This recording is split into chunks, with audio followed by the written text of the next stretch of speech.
Current account خسارہ جو ہے اس کو ہم نے مثبت میں لے آئے ہیں. اس سے پہلے یہ 17 سال پہلے تھا. اور انہوں نے کہا جی کہ اور فسکل ڈیفیسٹ کی بات کی, بیرونی قرضوں کی بات کی, اور اس بے تحاشا انہوں نے چیزیں کی. انہوں نے کہا جی مہنگی بجلی کے 40% جو ہے نا مہنگی بجلی کے وہ کانٹریکٹ کر کے چلے گئے ہیں, ایک نہیں 15 20 سال کے لیے کر کے چلے گئے ہیں. قطر سے گیس کا کانٹریکٹ 15 سال کے لیے انہوں نے کیا. کہتے آج ہمیں اس سے بھی آدھی قیمت پہ گیس مل رہی ہے, ہم نہیں خرید سکتے, کیونکہ انہوں نے 15 سال کا کانٹریکٹ کیا ہوا ہے. انہوں نے کہا جی میں پاور میں رہوں یا نہ رہوں, ان کو میں کسی بھی صورت پاکستان واپس نہیں آنے دوں گا. اگر میں پاور میں نہ بھی رہا تو میں پوری قوم کو دوبارہ ان کے خلاف اکٹھا کروں گا. اور انہوں نے کہا جی ہمارے پاس 2 آپشن ہیں, یا تو پاکستان کو بچا لیں یا ان کو بچا لیں, اور ہم نے ہر حال میں پاکستان کو بچانا ہے. انہوں نے ساری زندگی پیسہ اکٹھا کیا ہے, 30 سال یہ لوٹتے رہے ہیں, کھسوٹتے رہے ہیں, پیسہ باہر بھیجتے رہے ہیں, اور اس کے بعد ان کو اب پتہ نہیں ہے کہ ان کے پاس کتنا پیسہ. ان کے ساری کی ساری جو دوڑے ہیں وہ صرف اور صرف پیسہ بچانے کے لیے ہیں. انہوں نے یہ بھی الزام لگایا کہ یہ بھارت کے کہنے پہ, اسرائیل کے کہنے پہ, اور دوسرے جو پاکستان کے دشمن ممالک ہیں ان کے ایجنڈے کے اوپر یہ کام کر رہے ہیں. حسین حقانی کو انہوں نے کہا جی کہ وہ بندہ جو کہ پاکستان کے مفادات کے خلاف, پاکستان کی ایجنسیوں کے مفادات کے خلاف کام کرتا ہے, وہ ان کو سپورٹ کر رہا ہے. بھارت کی جو لابنگ فرمز ہیں وہ اسرائیل کی لابنگ فرمز کے ساتھ مل کے کام کر رہی ہیں. اور اس حوالے سے ہم آپ کو اپنی گزشتہ ویڈیوز میں بتا چکے ہیں کہ کس طریقے سے یو اے ای کو بھی انہی لابنگ فرمز نے مینیج کروایا, سعودی عرب کو بھی انہی لابنگ فرمز نے مینیج کروایا. یہی وجہ ہے کہ یو اے ای اور سعودی عرب جو ہے وہ آج پاکستان کی بجائے بھارت سے زیادہ نزدیک ہیں.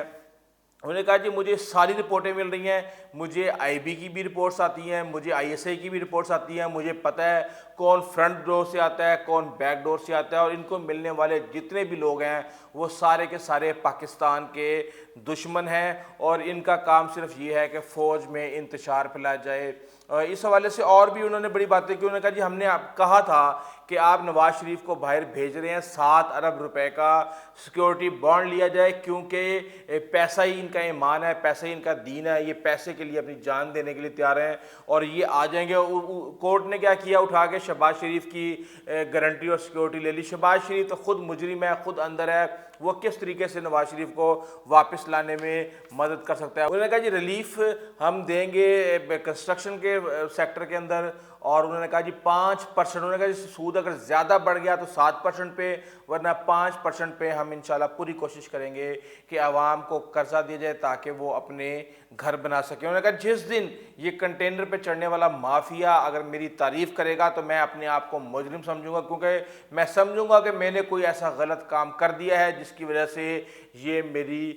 تعریف کریں. جب ان سے پوچھا گیا کہ گیم کیا چل رہی ہے, تو انہوں نے کہا جی گیم یہ چل رہی ہے کہ عمران خان کے اوپر پریشر ڈالو.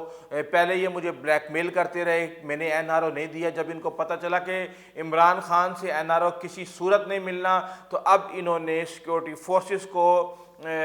پریشرائز کرنا شروع کر دیا تاکہ وہ سیکیورٹی فورسز کے جو ہیڈز ہیں وہ مجھے آگے کہیں جی کہ ملک میں سلامتی چاہیے, ملک میں امن و امان چاہیے, اور ملک میں اگر آگے بڑھانا ہے ملک میں تو ان کے اوپر مٹی ڈالو. لیکن انہوں نے کہا جی مجھے آپ قبر میں بھی ڈال دیں تو میں ان کو کسی صورت بھی ریلیف نہیں دوں گا. جب میں آیا تو معیشت جو ہے نا بیٹھی ہوئی تھی, ان کا یہ خیال تھا کہ معیشت خود ہی ڈوب جائے گی اور اس کے بعد عمران خان گھر چلا جائے گا. جب انہوں نے دیکھا کہ نہیں جی یہ تو معیشت بھی نہیں ڈوبی, ان کو این آر او بھی نہیں ملا, تو یہ خاموش, پہلے تو یہ جب تک ان کو تھا کہ ڈیل ہو جائے گی تو یہ خاموش رہے. جب ان کو پتہ چل گیا کہ ان کو ڈیل نہیں ملنے والی تو اب انہوں نے شور مچانا شروع کر دیا. انہوں نے کہا 2300 کروڑ روپے کی ڈاکومنٹڈ کرپشن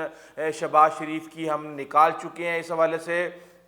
انہوں نے کہا جی ان سے کہو جی اپنے بیٹوں کو لے کے آؤ جن کے اتنے اثاثے ہیں وہاں پہ, تو کہتے ہیں جی وہ تو برطانوی شہری ہیں. اور بات یہ ہے کہ انہوں نے کہا جی آخری کوشش جو انہوں نے کی تھی وہ ایف اے ٹی ایف کی قانون سازی کے درمیان انہوں نے کی تھی کہ اس کے اوپر کسی بھی طریقے سے نیب کے ادارے کو بند کروا دیا جائے یا اس کی کمر توڑ دی جائے کہ وہ ان کو کسی بھی حوالے سے جو ہے نا پکڑنے کے قابل نہ رہے. انہوں نے کہا جی باپ بیٹی اس وقت تک تو دونوں چپ رہے جب تک ان کو ریلیف ملنے کی امید تھی, لیکن جب ان کو پتہ چل گیا کہ ان کو ریلیف نہیں ملے گا, اب یہ فوج پہ پریشر ڈال رہے ہیں, یہ عدلیہ پہ ڈال رہے ہیں, جس کا مقصد صرف اور صرف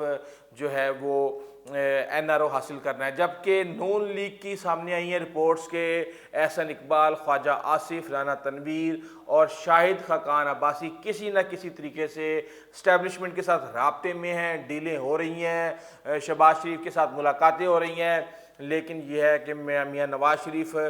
آج ان کو پارٹی سے نکالنے کی یہ عمران خان نے نہیں کہا، یہ میں آپ کو بتا رہا ہوں کہ ان کی ملاقاتیں ہو رہی ہیں، اس حوالے سے کافی رپورٹ سامنے آ چکی ہیں، اور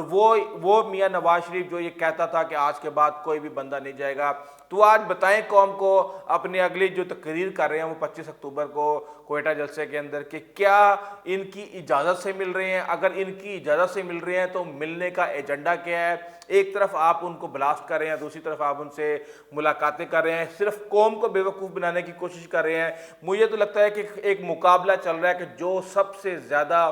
بہترین طریقے سے عوام کو بے وقوف بنائے گا وہی چیمپئن ہے، وہی جیت جائے گا، کیونکہ جو سب سے زیادہ اچھے طریقے سے عوام کو بے وقوف بنا سکتا ہے، عوام ہماری، اب میں کیا کہہ سکتا ہوں، ہماری عوام جو ہے نا جا کے اس کے ساتھ کھڑی ہو جاتی ہے، جبکہ انہوں نے کہا کہ میرا اسٹیبلشمنٹ کے ساتھ پھڈا کیوں نہیں ہو رہا۔ اسٹیبلشمنٹ کے ساتھ یہ عمران خان نے کہا کہ جی میرا اس لیے نہیں ہو رہا کہ میں کرپشن نہیں کر رہا، میں چوریاں ڈکیتیاں نہیں کر رہا، ان کو پتہ ہے کہ یہ صاف آدمی ہے اور اس کا دامن صاف ہے، یہ جو بھی کر رہا ہے دل سے محنت کر کے پاکستان کو اس مشکل سے نکالنے کی کوشش کر رہا ہے، اس لیے ان کا بھی یہی مقصد ہے اور میرا بھی یہ مقصد ہے کہ پاکستان کو اس مشکل سے نکالا جائے۔ اس کے علاوہ اور بھی کافی چیزیں چل رہی ہیں، لیکن یہ اہم خبریں تھیں، جبکہ ایک اچھی خبر میں آپ کو بتا چکا ہوں کہ پاکستان بلیک لسٹ میں جانے سے فی الحال بچ گیا ہے، اور یہ تلوار جو ہمارے اوپر لٹک رہی تھی مزید 5 مہینے اور لٹکے گی، اور پاکستان کو جو 27 ریکمنڈیشنز ہیں ان میں سے 21 وہ پوری کر چکا ہے، 6 اور پوری کرنی ہے، انشاءاللہ وہ بھی پورا کر لے گا، اور جو بھارت کے جو مذموم عزائم ہیں وہ ناکام ہو چکے ہیں۔ اس حوالے سے جو بھی اور لیٹسٹ اپڈیٹس آئیں گے ہم انشاءاللہ آپ کو اپڈیٹ کرتے رہیں گے۔ اگر آپ کو ہماری ویڈیو اچھی لگی ہے تو پلیز آپ ہمارے چینل کو سبسکرائب کیجیے گا، بیل آئیکن کو پریس کیجیے گا، اپنے دوستوں، عزیز و اقارب اور ہمسایوں کا خاص خیال رکھیے گا۔ آئندہ تک کے لیے اجازت دیجیے، اللہ حافظ۔